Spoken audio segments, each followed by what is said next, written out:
Welcome to the Secret Art of Business. Today, my guest is Julie Chambers, who is the owner of Chambers Music Studio. Welcome, Julie. Thanks for having me. It is absolutely my pleasure. Tell us a little bit about Chambers Music Studio. How did it start? What do you do there? Yeah, so actually started teaching public school music. I taught for 5 years and always had private lessons after school, kind of on the side. And I taught I student taught in Olentangy, I taught in Southeastern Ohio and Columbus City. So I kind of had the whole gambit of communities. And in 2014, I decided to focus solely on private lessons. And I started that in my house in Bexley. And by 2018, I was turning people away. So I want to say 2016, I was turning people away. I had a long waiting list. And I was about to have my second child in 2018. So I hired a few teachers to substitute for my lessons and take on some of my other students that were, inquiries that I couldn't take. And that was 2018. And then by 2020, December of 2019, I was looking for a space to open. And March 2020, I found our first location. We all know what happened then. Yeah. And you had no idea how long it was going to take or what was going to go on. And then I had this boilerplate lease that was like 45 pages long, and I'm reading it like, what am I getting myself into in the middle of the pandemic? Are we going to be able to do it? I'm sure I ate like so many chips while I was reading that. Like, but it was the perfect space. I had a realtor helping, but I was also looking, and it's right there on Main Street. It has gorgeous white pillars. It was perfect. And it's right inside Bexley. I wanted to be in Bexley because I wanted it to be a part of the community, not like just outside Bexley, but Bexley, Right. And it's down the street from my house, so I usually walk there Perfect. if I don't have an offsite meeting or something. And it's down the street from the school, Montrose Elementary, 5-minute walk from Montrose Elementary. So super, super convenient space. And we did go through and build it out. And because of COVID, it took like extra time to negotiate the lease. It took extra time to build it out. And it was ripping things out and putting new things in. Like everything was ripped out.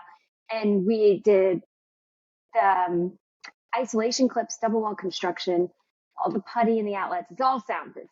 Oh, The wow. gaskets on the doors, all of that. So it was new framing and everything. And this was by accident. I was in Zumbini with my son and in a mom's group, and I was talking to one of the moms, and I was like, "Hey, I want to open a space," and she happened to be an architect, Valerie Hallas, and Oh, she was wow. like, she worked all around the world, like Chicago, New York. She studied in England, and she did some work in Africa, I think, Oh, my goodness. or South America. Oh, now I'm sorry, apologies if I have the wrong information. But so she did a lot. It's a lot, yeah. I'm gonna mess up Africa with South America. What is it? We're south of the equator. Yeah. So apologies for anyone who messing that information up. But she is very artistic about her design, but also functional. So that was her focus, and she kind of did it, and it was just like, okay, I'm going down this path. I didn't know what I was getting myself into at the time. And we built that out, opened in February of 21. All the while, though, we were taking on new students online, even though we didn't have the space, with other teachers.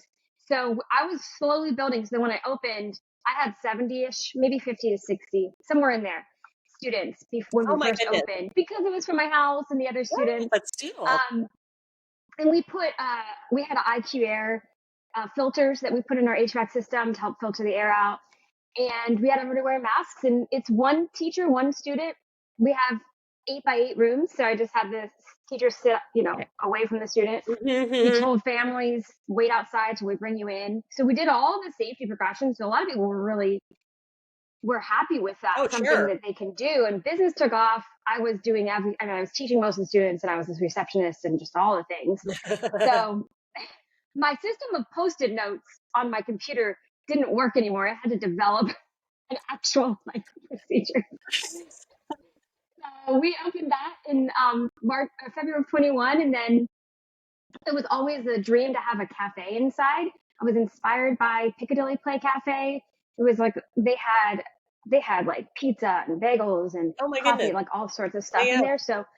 Um, so I was inspired by that, and I've been kind of navigating what it looks like because we're open in the evenings mostly, like 3 to 8, as opposed to it's not going to be exactly what their menu was, but Right.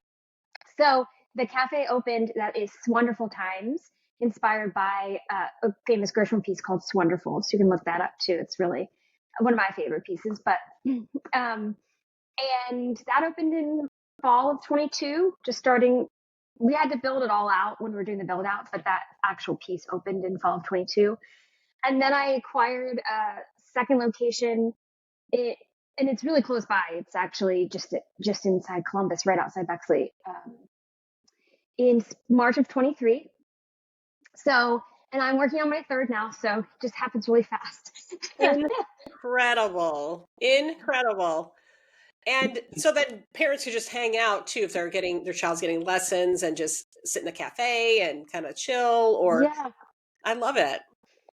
I love that it. was the thing that was a problem. I loved teaching from home, but the problem was like I wanted them to come in and hang out, but I also didn't want my home to always be It's the on the hangout. spot because yeah, when I first started it was 2014. I had my daughter in 2015, and then I had my son in 2018, and then I had another one. Actually, I found out I was pregnant in March of 21, right after my husband. So that was a little surprise there.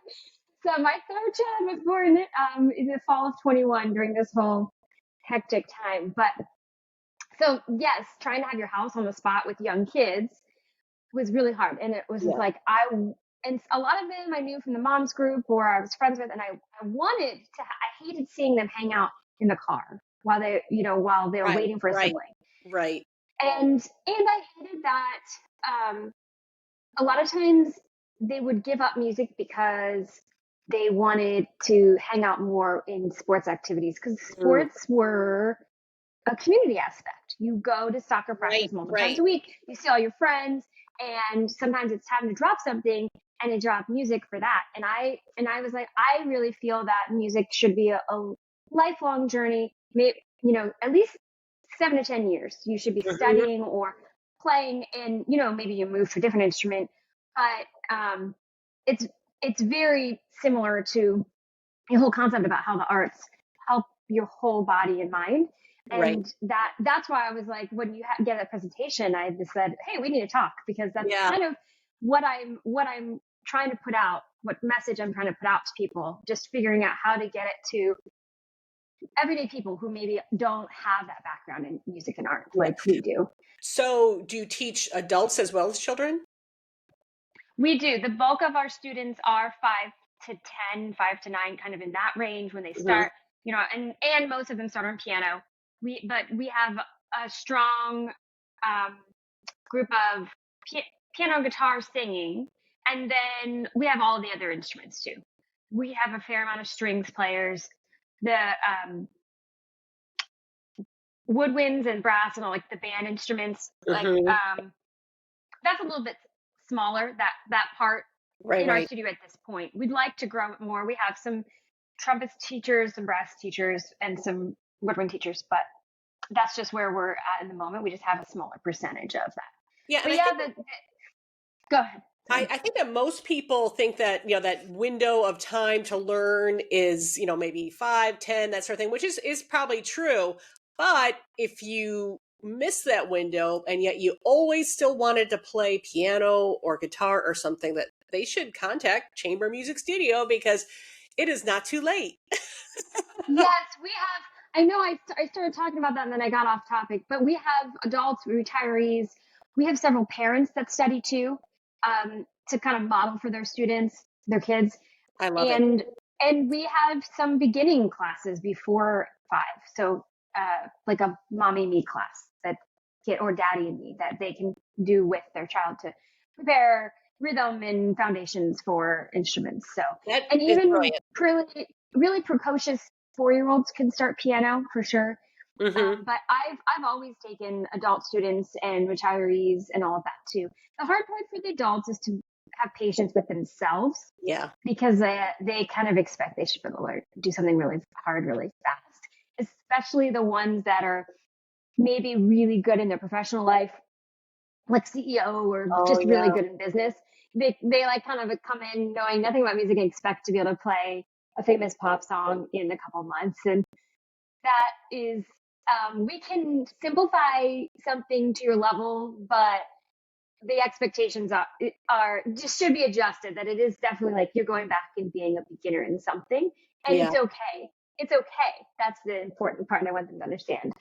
Yeah, So. that's an important message because I can see people coming in. I'm good at a lot of things, and then I'm coming in here and I actually feel a little embarrassed that I'm not Hmm. getting this. But ultimately, you just got to know a couple of really good songs. To be perfectly honest, I mean, one, be the life of the party, and two, it really will help everything else you're good at. So if you are good in business, being good or at least adequate, we'll even say, or have a love for learning to how to play, is only going to help your business too and the rest of your life as well. So yeah, give yourself some grace as far as learning something, like you said, brand new, even if it sounds like it's a child doing it, because we all got to start somewhere. Yeah, and we don't put the adults in like a baby book. They have an adult book that they Yeah. work through, and it is more accelerated than child because adults can understand the abstract concepts of music much quicker Yes. than the kids. So that they are moving faster than the little kids, but it's so many things that you're working on when you're doing a song. You're working on the rhythm, and then you're also working on the notes, and then you're working on how hard or soft to play it, the the articulation, and then making it sound pretty, and then the speed. There's a lot going on, and there's been studies that music is global, so you're working both sides of the Yep. brain when you're playing. Absolutely. So yeah, you're definitely activating every aspect. And I like how you said it is good to put yourself in that position because I try to do that with other things too. And I constantly remembering, oh, this is how my student feels when I like when I'm doing a yoga class and I just zone out and do the wrong leg or something, and then Yeah. this is how my student feels when they're trying to do something and they mess up. It's just like I think it makes us more empathetic human beings with everybody we work with. When people make mistakes, we're more, oh yeah, remember that we do that too. Everybody does. Absolutely. And that might be helpful when you're bringing on maybe new employees or you're trying to teach, somebody new, or if you're just trying to keep up with the new technology or something, know that this is a very natural thing. There is a learning curve for everything.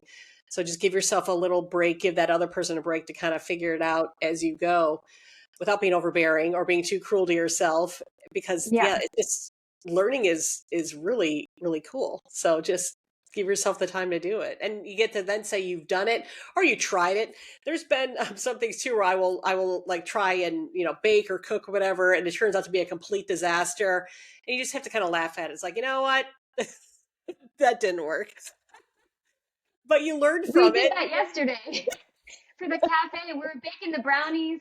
The regular baker is gone for the week, and we Uh-huh. were baking the brownies for next week. And yeah, Sophie and I were like, something's weird. And then we asked him, and the we were missing baking powder. I wasn't on the recipe for Oh some yeah, reason, classic. and I was like, yeah, we're gonna make these Yeah, tomorrow again. yeah, It did not good. we can't But we, help this. Yeah. we tried them. She took it home to her siblings. So our parents. Yeah, and like I said, I love stories like that because you're going to remember that stuff more than anything else, and you're going to learn what you Mhm. remember what you learned from it and all of that. So just kind of, you know, again, take it with a little bit of joy when you're trying to learn this. And I love that you take adults too, because like I said, I've always been thinking like, oh, yeah, I wish I would have learned how to play piano, and I know, no, it's not too late. There's still that Oh, possibility. totally. Totally. And or guitar Yeah. or ukulele. Yeah, that Oh would yeah, be. ukulele is very hot right now. Mhm. So yeah. Mhm. Yeah. I like fun instrument. And I'm looking at your LinkedIn page, and you have always been involved in music. And first of all, I'm going to give a shout out to the music teacher. Everybody loved the music teacher, but you even did that. So, how did you even get started down this path in music? As a kid, I was always involved in music. We did piano lessons from a young age. We sang in church choir.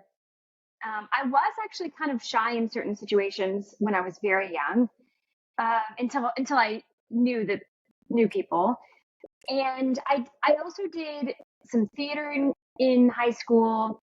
I did a women's show choir, all women's show choir, and I played piano or keyboard in the co-ed show choir. So I was in choir all the time in high school, middle school. I tried clarinet for a year. The squeakiness is a little bit hard on me, so Uh-huh. I didn't stick with the squeaky clarinet for. I still remember You how tried it. squeaky You it felt tried when. it. Yeah, so I was just always involved in music, and honestly, I was one of those people that didn't practice a whole lot. I mean, my parents would remind me to practice, but I remember a lot of times of fighting about it, like I don't want to do it, and then until I decided I wanted to go into music, and then I was completely self motivated to do it. Or if I was, performing a solo for a school choir, or if I was going to a recital, I was always self motivated to practice. So I just like to let people know that there were battles when I was a kid about practicing. And Hmm. look at what I'm doing now, because Right. I hear it so often, like, oh, they're not practicing, we're gonna quit. I'm like, don't quit. No. You're missing an important piece of your brain if you're quitting. Right. I want you to stay. And if you don't practice, it's okay. We'll practice in a lesson Yep. until you get some type of motivation to practice. There's ebb and flow to it. And I know my mom doesn't necessarily like me saying I was fighting to practice, because but I did, like, when I would decide I want to do music for a career.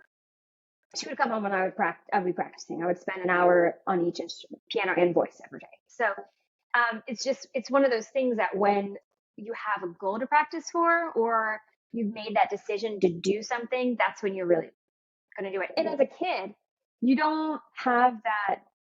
Your brain isn't fully developed. You don't see, like, Yeah. okay, this is better for me. It's like it takes a little bit of effort to practice. And Yeah. when you practice and once you get going and you have a song down and you enjoy it, it's fun and you can keep practicing. And I And would always do that. It would be like practice for 5 minutes and I would practice for 20. But it was like starting, it's like exercise. yes. I don't want to go exercise. And afterwards, you feel great. Yes. Well, and also too, kids are very gifted in that they live very much in the present. They can't see so much in the future. Like if I practice now, I'm going to be great later. It's just right now I could be doing something else, and if I had to choose, it would not be this. So they are very much Yes. the time frame for them The is way long term. different. Yeah, and because they're And there's learning, benefits to that. There's yeah, benefits to the way they think too. They just can't absolutely, see those long-term benefits for sure. The absolutely. frontal But cortex is and their frontal lobe, time I is mean. like a half hour practice or an hour practice probably seems like 5 hours too because their time frame is so Oh different yeah. too. The young ones, we're just like 5 minutes, just play through stuff, just build a habit. And the hard part is, like, if they are 5 to 8, the parent really has to practice with them because they won't even be able to find the page they're on. Just kids, they just, what page am I on in my book? Or, they, some of the 5-year-olds can maybe practice on their own, they can find it. But Mhm. majority of them, when they first start at 5, they need that parental help. And parents are very busy these days. Absolutely. One's working a lot of hours and one is responsible for all of the child stuff. Or both are working full time. Right. And it's like barely, like, what's for dinner today? Where's the Yeah. They're just socks? I trying to don't get through the know. day. Yeah.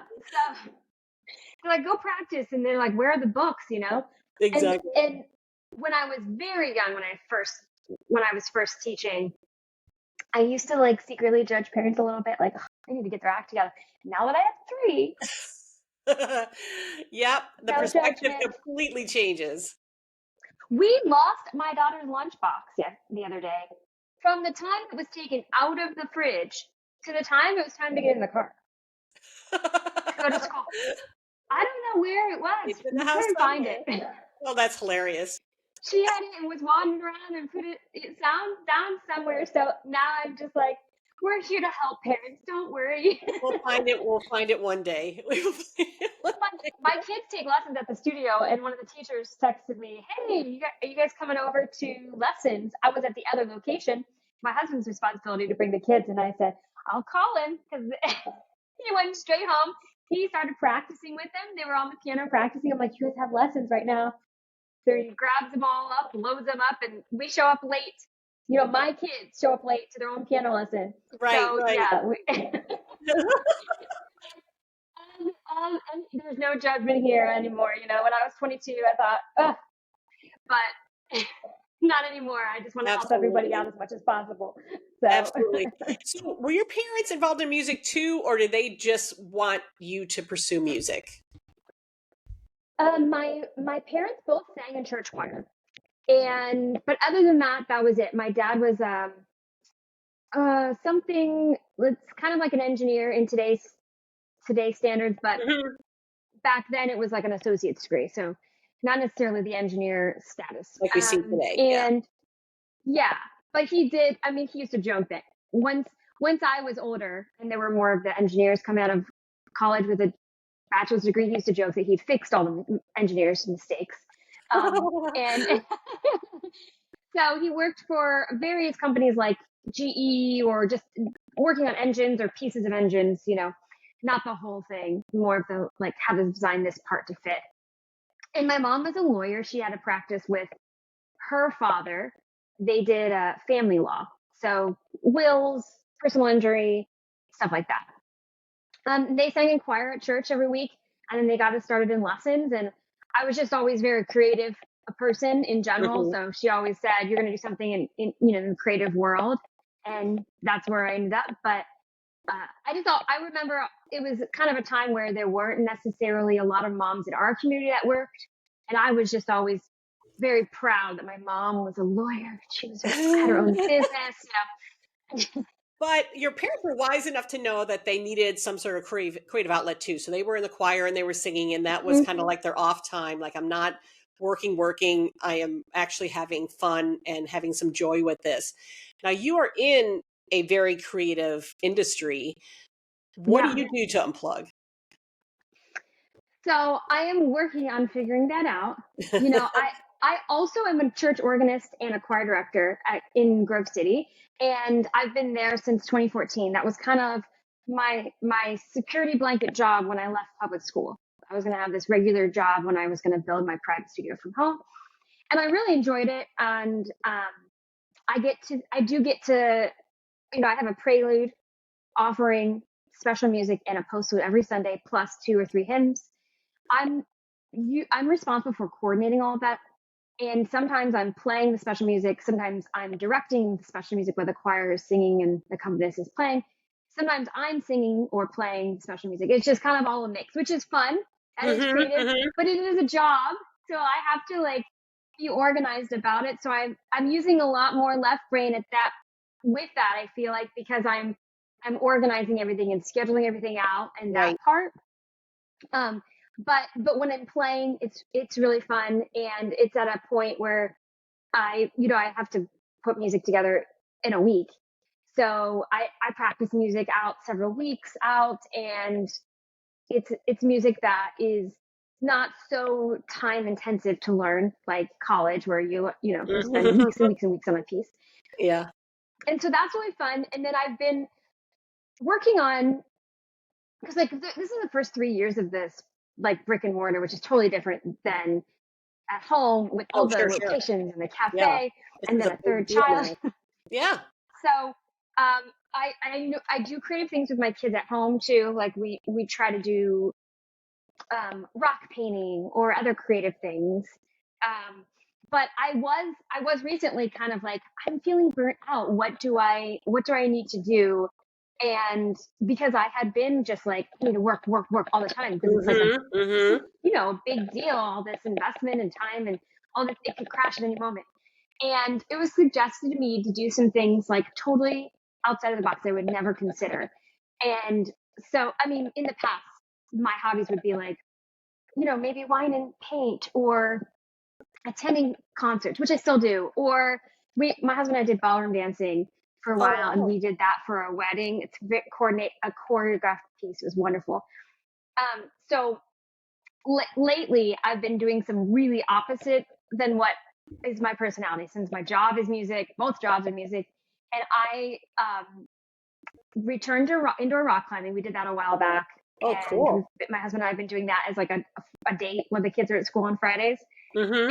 And I've joined a boxing class and Oh, my a goodness. weightlifting class, and then also skydiving. Oh, Right now wow. it's too cold for outdoor, but indoor skydiving. Um, I was really freaked out the first time I did it. Just like the air was blowing in your, I couldn't breathe, all that stuff, and I had to like work myself, calm myself down to do it. But then I loved it, and I've been twice. We're gonna go in a couple more weeks, and I'm hoping to do real skydiving. So I'm excited but nervous. But Oh, sure. so it's really like really out there. Like I love it. You kind of went for extreme sports, to get away from this. But then, I mean, honestly, that's perfect because, everything else is just very planned, very rhythmic, very simple.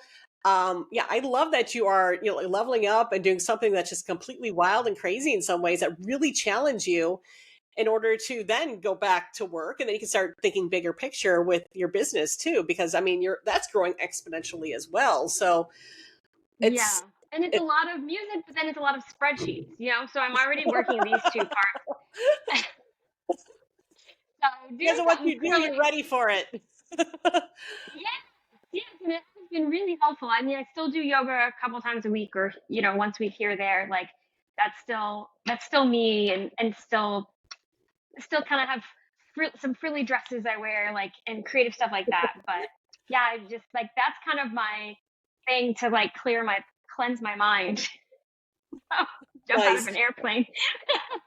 Well, Julie, you are inspiration, and Chambers Music Studio sounds amazing, and it's turning into this music empire, which sounds fantastic. I love that you basically took something that you're super passionate about, and you have now made it a very successful business, and you can now help other people hopefully plot their way to success because they are exercising both sides of their brain too. That's the hope, yeah, and that's the goal. So that's what I hope for all of our students, and I hope people that maybe had never considered lessons would check us out. Our third one should be opening up pretty soon, and I'm trying to Awesome. expand all of Columbus. So I have my eye on a couple other areas around Awesome. Columbus. Awesome. So I will have your information in the notes so people can get a hold of you if they would like to ask more questions, or maybe they have a child that's ready, or, again, maybe this is the year that you're going to learn how to play that instrument. They'll know how to get a hold of you. But thank you so much sounds for being great. on today. I really enjoyed talking with you, and I'm very excited for what you're doing. Thank you very much. Thanks for having me. It's been a great time. Great. All right.